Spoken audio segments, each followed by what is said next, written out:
Hello guys, welcome to अध्ययन अड्डा YouTube channel.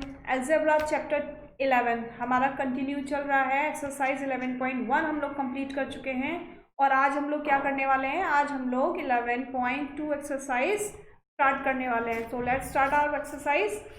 Now question number 1 is the side of an equilateral triangle is shown by L. It means एक equilateral triangle है।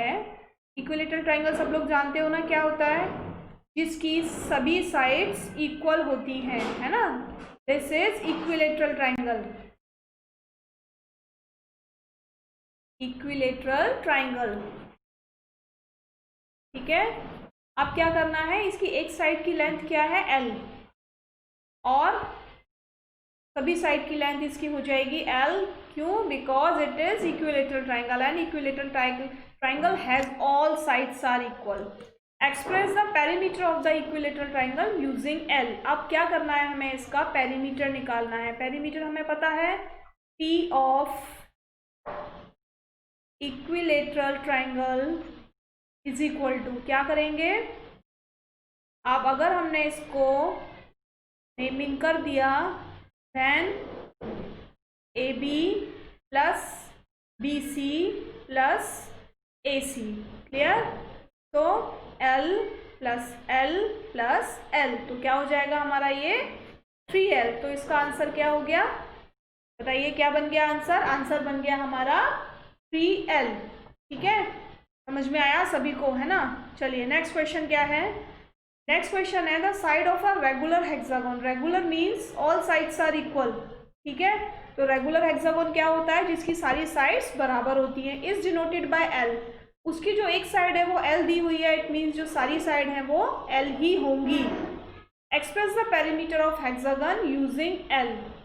तो अब क्या करना है, अब हमें हेक्सागन का क्या निकालना है, हमें हेक्सागन का पेरीमीटर निकालना है। क्या यूज करके? L यूज करके। चलिए, a regular hexagon has all it's 6 sides equal in length. यानी रेगुलर हेक्सागन जो होता है, ये हमें हिंट में दिया हुआ है क्वेश्चन, कि जो रेगुलर हेक्सागन होता है उसकी सारी साइड्स कैसी होती हैं, उसकी सारी साइड्स इक्वल होती हैं। तो यहाँ पर भी हम क्या लिखेंगे, P ऑफ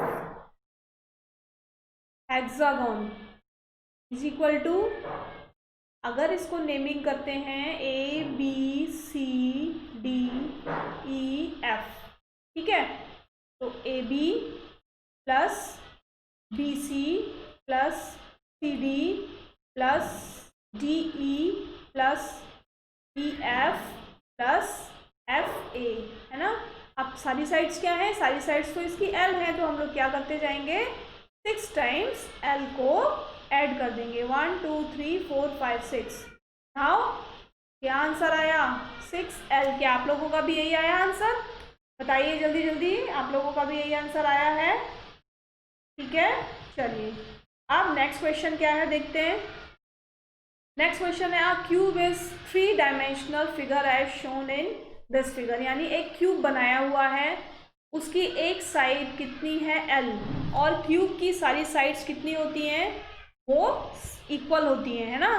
क्यों? क्योंकि जो क्यूब होता है वो आइडेंटिकल स्क्वायर से मिलके बना हुआ होता है। और कितने फेसेस होते हैं क्यूब के, 6 फेसेस होते हैं।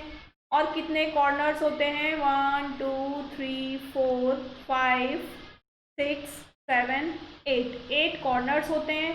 और एजेस यानी लाइंस कितनी होती हैं, बताइए लाइंस कितनी होती है, लाइंस होती हैं 12। तो लिखेंगे जो पूछा है यहाँ पर, of an edges of the cube is given by L। यानी जो एजेस दी हुई हैं वो L दी हुई है, ठीक है। तो सभी एजेस कितनी हो जाएंगी, ये सभी एजेस L हो जाएंगी। Find the formula of the total length of edge of the cube. यानी इस पूरे क्यूब की टोटल लेंथ का फॉर्मूला हमें बताना है। तो क्या बताएंगे, length of an edge of the cube is equal to L। एक लेंथ कितनी दी हुई है एज की, L दी हुई है, ठीक है। अब क्या करना है हमें, नंबर ऑफ एजेस लिखेंगे यहाँ पर, नंबर ऑफ एजेस कितनी है, नंबर ऑफ एजेस 12। तो क्या लिखेंगे अब, टोटल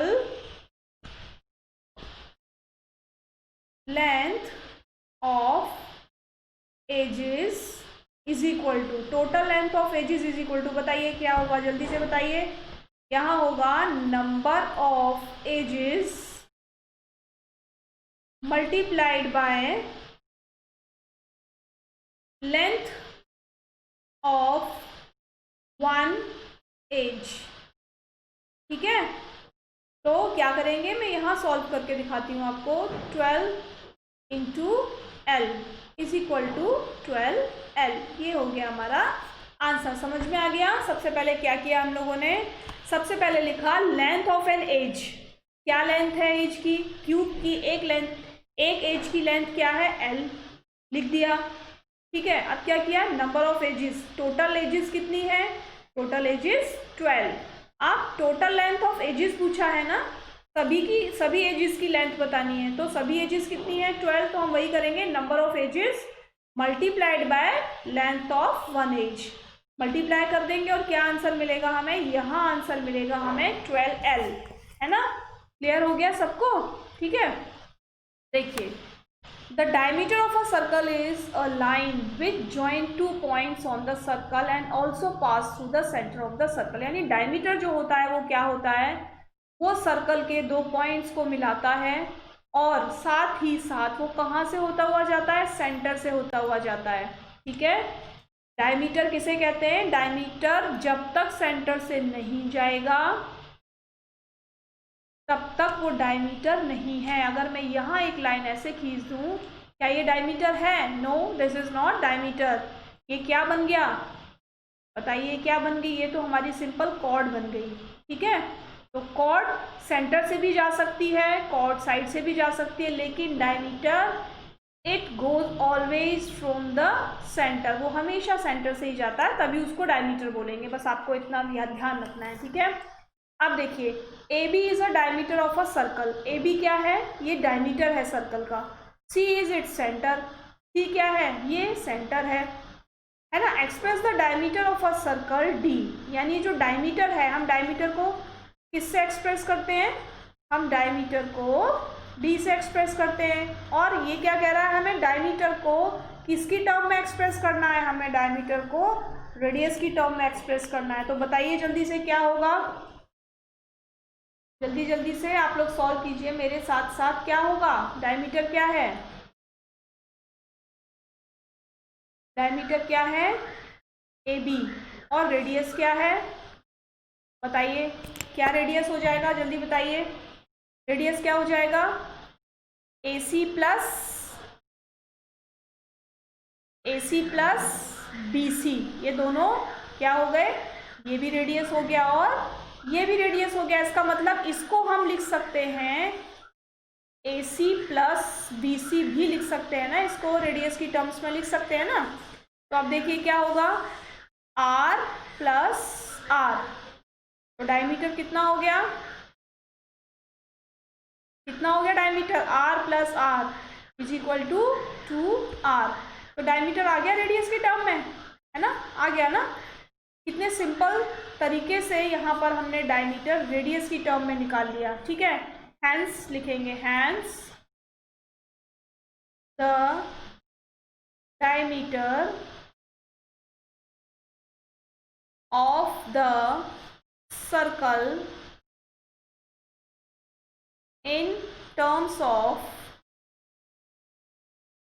radius is 2R।